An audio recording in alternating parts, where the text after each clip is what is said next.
తాకట్లో ఉన్న మీ బంగారాన్ని విడిపించి ఆ రోజు ఆన్లైన్ రేటుకి కొంటాం. Sharma gold company. అందరికీ నమస్కారం. Welcome to Suman TV. నేను గీతాంజలి. జనవరి 10వ తారీఖున వైకుంఠ ఏకాదశి. వైష్ణవాలయాల్లో ఎంత చక్కగా వేడుక జరుగుతుందో ఉత్తర ద్వారం గుండా స్వామివారిని మనం దర్శించుకుంటాం. అసలు వైకుంఠ ఏకాదశి విశిష్టత ఏంటి? ఎందుకు ఉత్తర ద్వారం గుండానే ఆ రోజున ప్రత్యేకంగా దర్శనం చేసుకుంటాం? ఆ రోజు ఎటువంటి నియమాలు మనం పాటించాలి? ఆ రోజున స్వామిని దర్శించుకోవడం వల్ల కలిగేటువంటి ఫలితం ఏమిటనేది చాలా మందికి ఉన్నటువంటి సందేహం ఉంది. తెలుసుకుందాం. వివరించేందుకు ప్రస్తుతం మనతో పాటు ఉన్నారు డాక్టర్ కృష్ణ చైతన్య స్వామి గురువు గారు. వారు నృసింహ ఉపాసకులు. అలాగే ప్రత్యేకించి గోవింద కల్పవృక్ష నారసింహ సాలగ్రామ ఆశ్రమం అని ఒకటి స్థాపించి అక్కడ తరతరాలుగా వస్తున్నటువంటి ఒక సాలగ్రామం, నరసింహస్వామి వారి సాలగ్రామానికి పూజలు చేస్తూ ఉన్నారు. కేవలం వారి ఇంటికే పరిమితం కాకుండా ప్రజలందరికీ కూడా అనుగ్రహం కలగాలన్న ఉద్దేశంతో ఆశ్రమంలో మనం ఆ సాలగ్రామాన్ని వీక్షించేందుకు వీలుగా, దర్శనం చేసుకునేందుకు వీలుగా ఉంచారు. చాలా మంది ఇక్కడికి వచ్చి దర్శనం చేసుకుని దివ్య అనుభూతి పొందిన వాళ్ళు, స్వామివారి అనుగ్రహం పొందిన వాళ్ళు ఉన్నారండి. అయితే విశేషంగా ఇక్కడ కూడా పూజలు జరుగుతున్నాయి వైకుంఠ ఏకాదశి రోజు. వాటి గురించి వివరాలు తెలుసుకుందాం. గురువు గారితో మాట్లాడదాం. గురుగారు నమస్కారం అండి. నమో నరసింహ. ఎలా ఉన్నారు? స్వామివారి అనుగ్రహంతో బాగున్నాం. జనవరి 10 వైకుంఠ ఏకాదశి. అసలు ఎంత బాగా జరుగుతాయండి. అన్ని ఆలయాల్లో చూస్తూనే ఉంటాము. ప్రధానంగా ఉన్నవి కొన్ని ఉన్నాయి మనకి. అలాగే ప్రత్యేకించి చెప్పుకునేవంటే శ్రీరంగం. వైకుంఠ ఏకాదశికి అత్యద్భుతమైన క్షేత్రం శ్రీరంగం, తిరుమల, భద్రాచలం, అంటే కాంచీపురం, ఇలా విశేషమైనటువంటి క్షేత్రాలు, అహోబిలం, ఇవన్నీ కూడా. అవును. అంటే ఈ వైష్ణవ స్వామి దీనికి సంబంధించిందిగా ఈ యొక్క ధనుర్మాస ఉత్సవాలు జరుగుతున్నటువంటి క్రమంలోనే ఈ యొక్క వైకుంఠ ఏకాదశి అనేటువంటిది మనకు వస్తుందం. అవును. ఈ యొక్క ఏకాదశి అనేటువంటిది శ్రీ వైష్ణవ క్షేత్రాలలో, అంటే ఆనాడు శ్రీ వైష్ణవ క్షేత్రాలు అనేటువంటి దానికంటే ప్రతి ఇంట్లో కూడా, అంటే భారతదేశంలో చాలా మంది వైకుంఠ ఏకాదశిని, అంటే ఆనాడు చేసేటువంటి చిన్న పుణ్యమైనా కూడా మనకు చాలా అద్భుతమైనటువంటిది ఇస్తుంది అని మనకు బాగా భావన ఎక్కువ ఉంటుంది. అందుకని మనం వైకుంఠ ఏకాదశి నాడు, అంటే ఏం చేసినా ఏం చేయకపోయినా ఆనాడైనా మనం పవిత్రంగా ఉండాలి అనేటువంటి వాళ్ళ సంఖ్య గతంలో ఉండేది, ఇప్పుడు దాని యొక్క సంఖ్య చాలా అద్భుతంగా పెరుగుతున్నాం. అది వైకుంఠ ఏకాదశి మహత్యం అనేటువంటిది చాలా ఉంది, చాలా అద్భుతంగా కూడా ఉంటుంది ఆ రోజున. అంటే ప్రత్యేకంగా ఉత్తర ద్వార దర్శనం ఆ రోజు మనం చూస్తాం కదా గురువు గారు.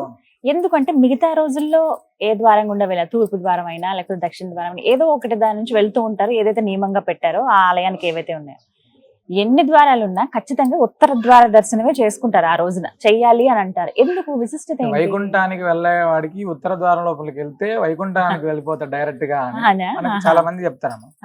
మనకు తమిళనాడు చాలా క్షేత్రాల్లో దక్షిణాయనం, ఉత్తరాయణం ఈ రెండు ఉన్నప్పుడు, రెండు ఆలయంలో కూడా అక్కడ కొన్ని క్షేత్రాల్లో దక్షిణాయన కాలం అంతా కూడా దక్షిణంలో ఉండేటువంటి ద్వారాన్ని ఓపెన్ చేసి అక్కడ దాంట్లో నుంచి దర్శనం చేయిస్తారు. కొన్ని క్షేత్రాల్లో ఉత్తరాయణం రాగానే ఆ ఉత్తరానికి సంబంధించినటువంటి దారం తీసి చేయించడం అనేటువంటిది కొన్ని ఉంటుంది ఈ సంక్రమణాలకు సంబంధించి.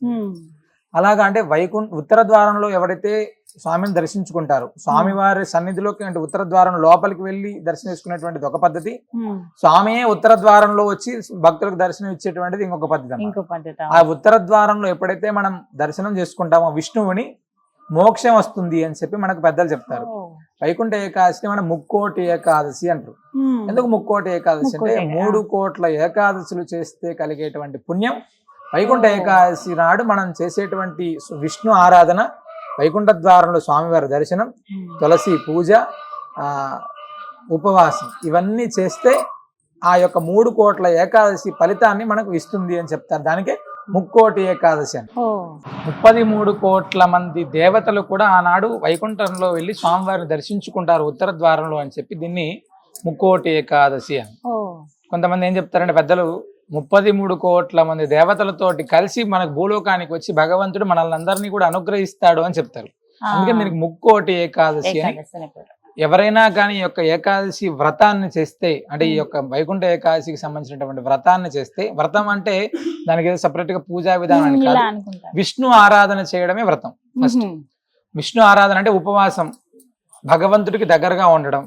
ఏకాదశి అంటే భగవత్ సంకీర్తన అనేటువంటిది చేయడం, భగవంతుడి నామాన్ని స్మరణ చేసుకోవడం, విష్ణు సహస్రనామాన్ని చదువుకోవడం, తులసి ఆరాధన చేయడం, భగవంతుడికి ఏదైనా విశేషమైనటువంటి ప్రసాదాన్ని నివేదన చేయడం, ఇవన్నీ కూడా మనం ఆరాధన వ్రతంలోకి వస్తాయి. ఇవన్నీ కూడా వైకుంఠ ఏకాదశి నాడు చేస్తే చాలా అద్భుతమైనటువంటి ఫలితం ఉంటుంది అని చెప్తారు.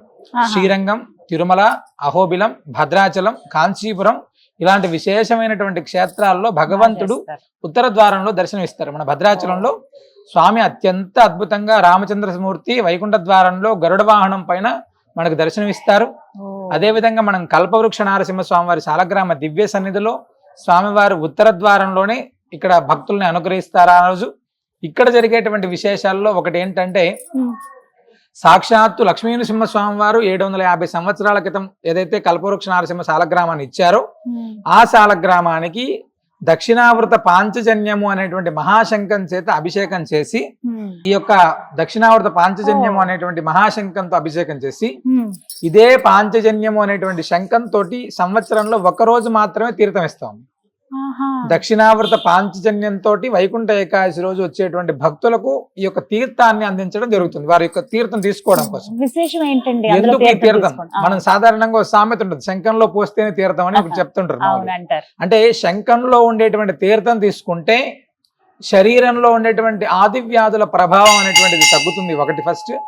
రెండవది, ఎలాంటి గ్రహ ప్రభావాలున్నా కూడా తగ్గిపోతుంది. విష్ణువు యొక్క పరిపూర్ణ అనుగ్రహం లభిస్తుంది అని చెప్తారు. మనం పాంచజన్యము స్వామి వారి యొక్క చేతిలో ఉంటుంది పాంచజన్యం.